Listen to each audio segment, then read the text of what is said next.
what we'll be looking at today is rational expressions, simplifying them, and also finding their domain.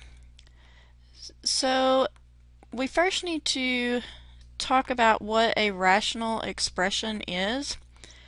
And really all of a rational expression is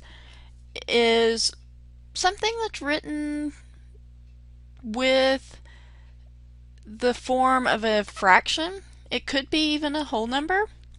So a rational expression could be something that looks like this, or it could be 9. Many of what we're going to be looking at are those with variables, such as x plus 2 over 3, or it could be in the form of 3x minus 1 over x. Any of these are rational expressions. And so what we want to do is, first, we want to determine their domain. And remember that domain is any x variable that satisfies the expression. Well, remember back when we were talking about domain and everything, and also when we were discussing fractions, we had to remember that when we discuss fractions, the denominator cannot be 0. Okay? If we have a 0 denominator, such as 3 divided by 0, this is actually undefined. It's not possible. So when we have rational expressions, we have to be careful about the denominator. And that is what we look at specifically when we're talking about these rational expressions and the domain. If we have an expression in the form of x plus 3 divided by 4, where the denominator is just a number, we do not have an issue because there's not a number that we're going to place in for x that's going to cause my denominator to go to 0. What we're going to really look at is what we call domain restrictions.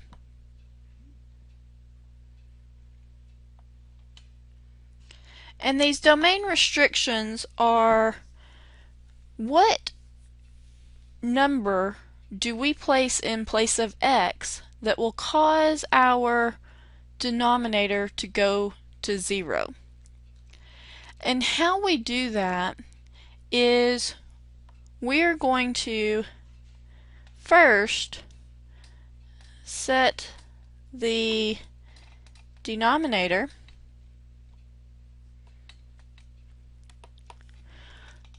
not equal to 0. So we're going to set the denominator not equal to 0, and then we're going to solve the resulting, let me write that a little bit better, the resulting equation. That is from just setting the denominator equal to 0. And these are to find the domain restrictions.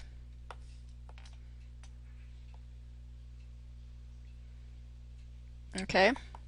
Just to find the domain restrictions for rational expressions. So we're going to set the denominator not equal to 0, and then we're going to solve the resulting equation. What this is going to give us is this is going to give us the value that restricts our domain. Any other value will satisfy our domain. Just this particular number restricts us. We do this, one key thing is we set the denominator, or actually, let me say this, we find domain restrictions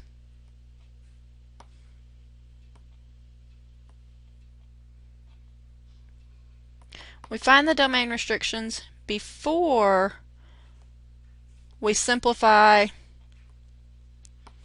the expression. So we must find any domain restrictions before we simplify our expression, which we haven't even discussed simplifying the expressions yet, but we must do this prior to any simplification. So let's look at some examples where we're going to find the domain restriction. Okay? So we want to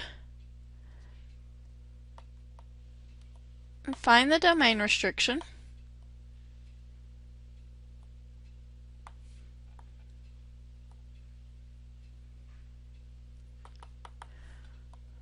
for if we have x minus 3 divided by x plus 5.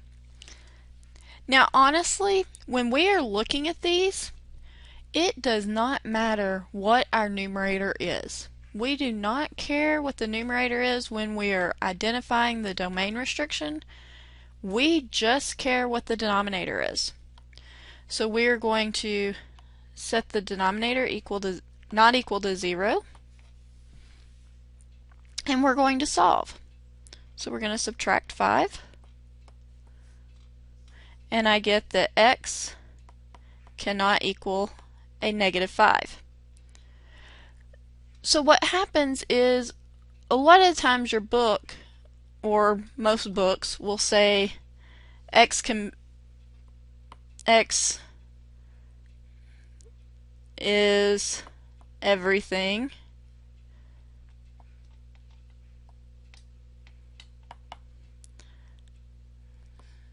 such that x cannot equal negative 5. I'm okay with saying that the domain x cannot equal negative 5. Okay? That's our domain restriction. Each instructor is going to be a little bit different, so just be a little bit aware of that when you're looking for the domain restrictions. Okay? Now we've gone over factoring, and this is one of the areas where we may have to use factoring in our process, because when we look at domain restrictions and the like, we may have to identify that, because let's look at if we want to find the domain restriction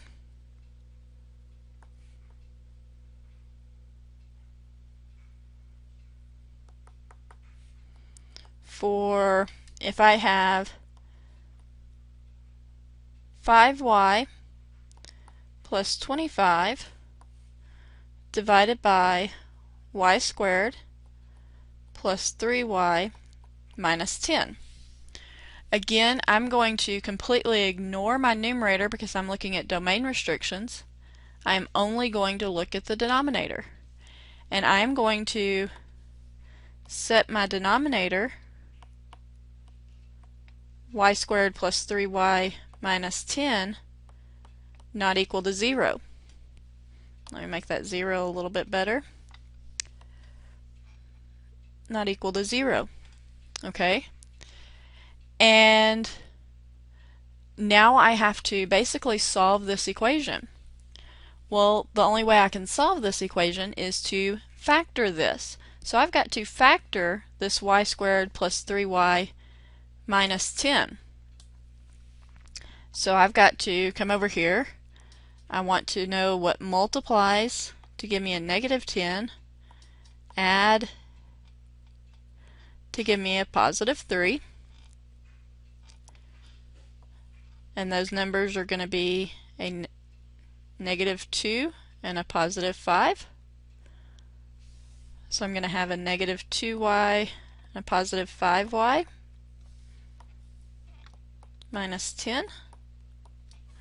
And I'm going to factor it the same way I have been this entire time. So I'm going to factor out a y, and I'm going to factor out a 5.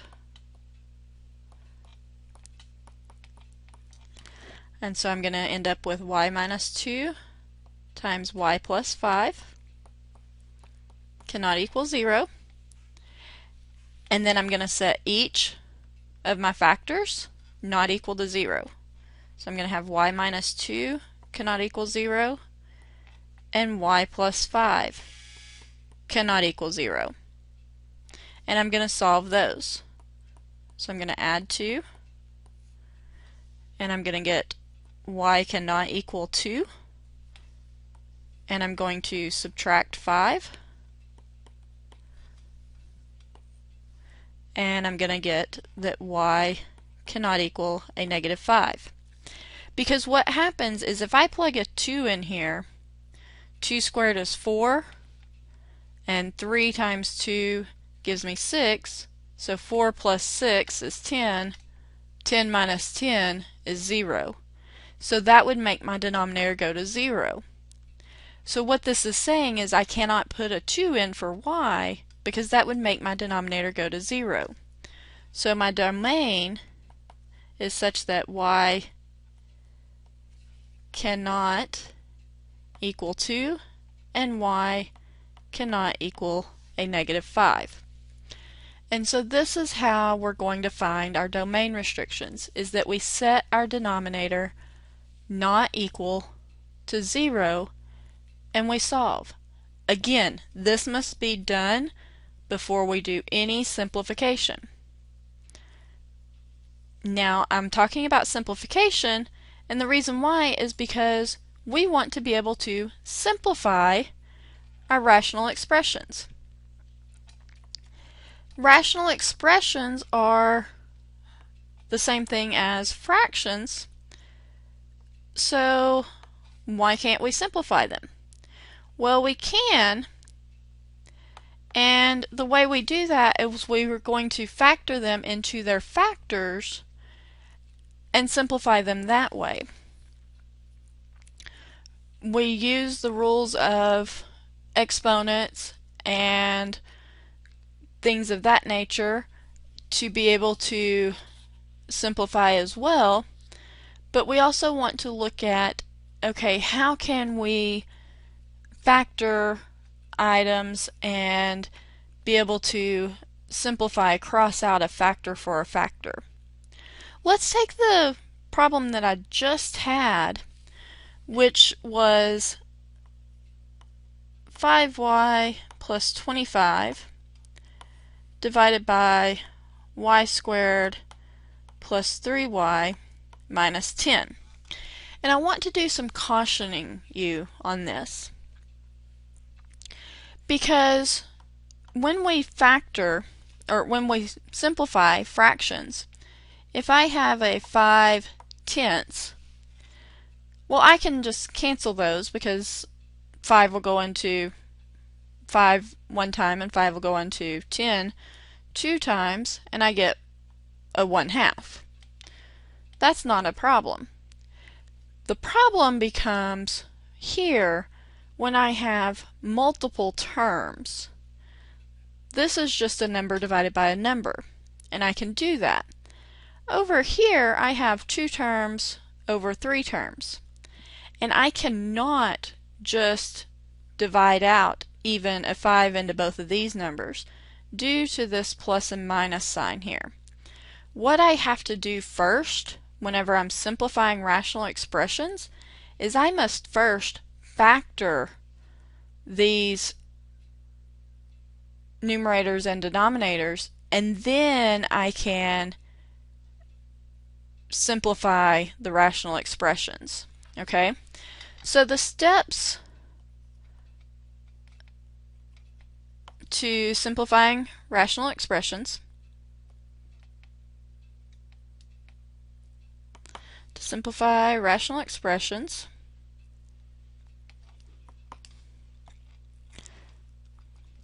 is the first step is going to be to factor the numerator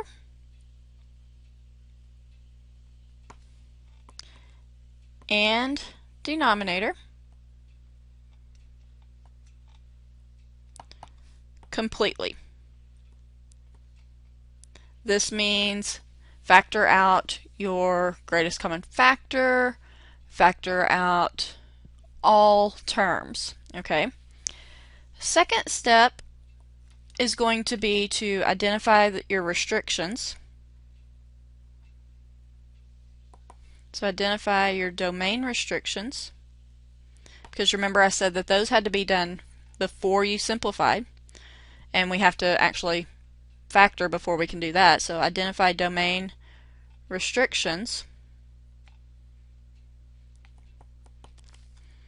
And then the third step is going to be to simplify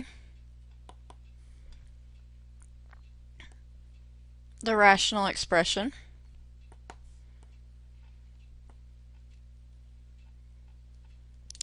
and how we actually do that is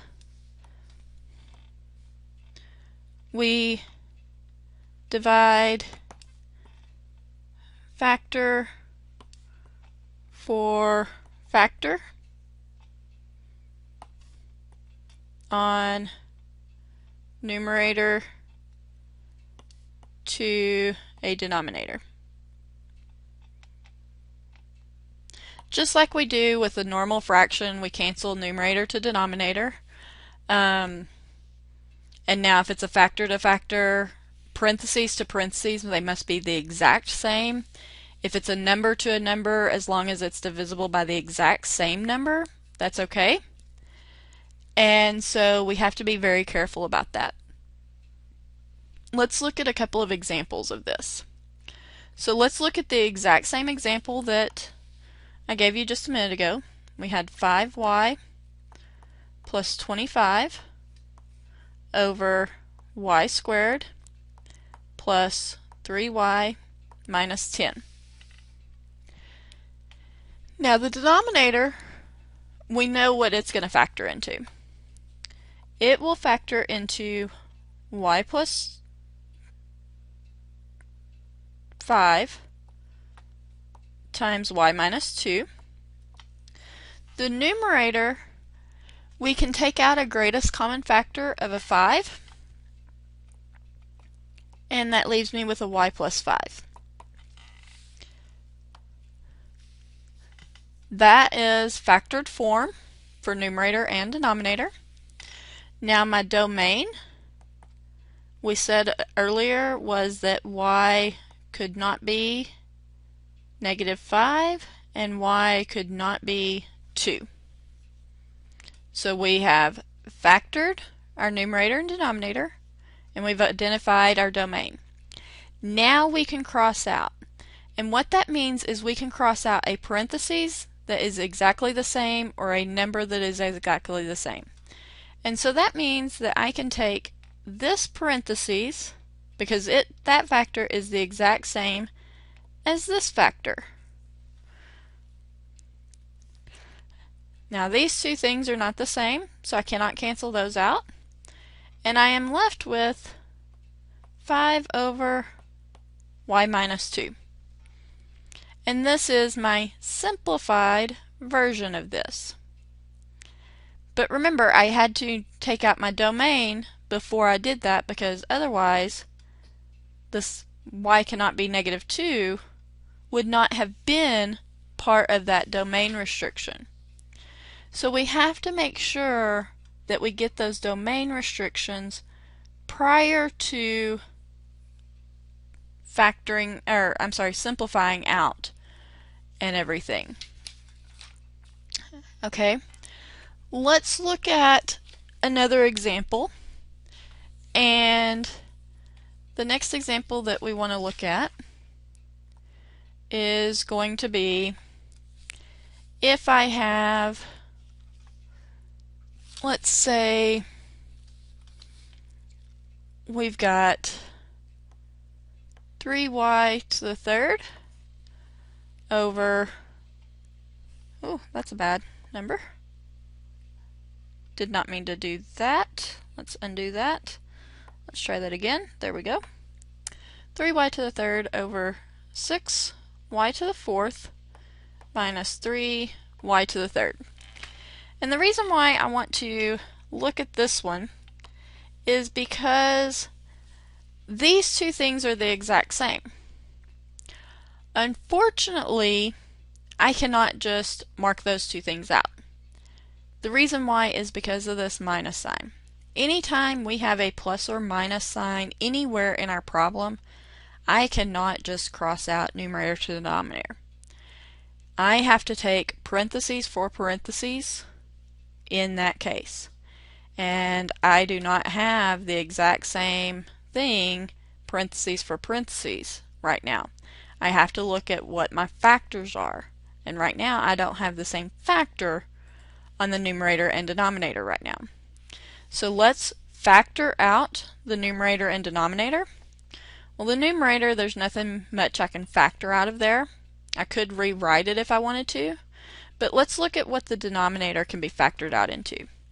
I first want to look at my greatest common factor, and the number that will go into both of those is going to be a 3, and the largest y that I can take out of both of those is a y to the third. And that will leave me with a 2y minus 1.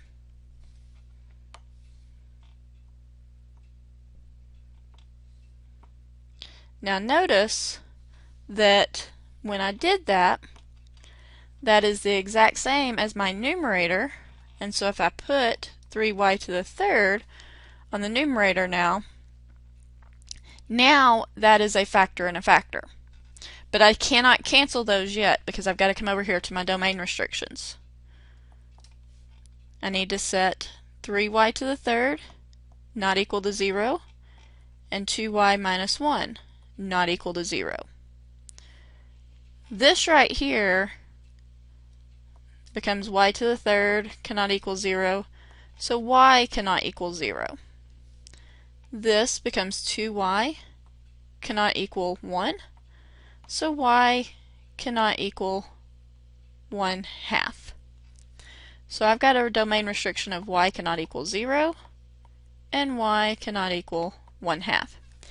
Now that I have my domain restrictions, I can now simplify factor for factor. And what I can do is these y to the thirds can cancel and this 3 can cancel. I've gotten rid of everything on my numerator. I still have to leave a 1 on my numerator because this 2y minus 1 is in the denominator. So in order to keep it in the denominator, I must put a 1 on the numerator. Have to be very careful about that. Anytime you take everything out of the numerator, you must leave a 1. Anytime you take everything out of the denominator, you don't have to leave a 1. It's a good idea to leave a 1 just to make sure that you have something there, but especially if it's in the numerator, you must leave a 1. Okay? Let's look at another example of simplifying expressions. If I have, let's say I've got 5 minus x and x minus 5. Oh, these look exactly the same. But I have to be a little bit careful. The reason why I have to be careful is because on the numerator, the x is negative. On the denominator, the 5 is negative. They're opposite signs. They're not exactly the same. Anytime they're opposite signs like this, what I want to do is I want to make them look the same. In other words, let's rewrite it to where they're in the same order at least. Where if I rewrite it where they're in the same order, it's going to look like this. Negative x plus 5, because I have to take the same sign with them, over x minus 5. Now, notice notice they're the exact opposite signs. So what I want to do is on the numerator, I want that x to be positive. So I'm going to factor out a -1. When I factor out a -1, that changes my signs for my x and my 5. Now my numerator and my denominator look the same. And I put the denominator in parentheses just so I know that it's a factor for itself. Now that I have everything factored out, I come over to the side and look for my domain restrictions. So I set the denominator not equal to 0. So I'm going to add 5 to both sides. So x cannot equal 5. Once I have my domain restrictions, then I can simplify and notice what I have left. I have this -1. So whenever I simplify it, I don't have a 1, I have actually a -1 after I've simplified. So you have to be very careful. This x can't cancel with this x, and the 5 can't cancel with this 5, because it's a factor. You have to cancel factor for factor. It's not just number for number, it's actually factor for factor. And so when you're looking at these, make sure that you actually pay attention to the actual factors. Have you factored it correctly? Have you actually gotten everything down? Have you found your domain restrictions? Those are going to be some of your major obstacles here. Practice some of these and then let me know if you have any questions.